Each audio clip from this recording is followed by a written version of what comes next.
Feb 14th Chhaava అనే cinema release అవుతుంది. ఇప్పుడు ఈ మూవీ గురించి ఎందుకు డిస్కషన్ వచ్చిందంటే, ఈ స్టోరీ ఛత్రపతి సంభాజీ మహారాజ్ గురించి and also one of the main character Aurangzeb. Aurangzeb has invaded India multiple times.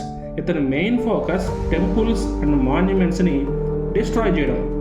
Chhatrapati Shivaji Maharaj యొక్క కుమారుడు ఛత్రపతి సంభాజీ మహారాజ్ని 40 days చాలా కిరాతకంగా టార్చర్ పెట్టి కళ్ళు పొడి చేసి నాలుక వేళ్ళు కట్ చేసి చివరికి ఇంకా లొంగపోయేసరికి 1689 మార్చిన తల నరికి చంపేశాడు.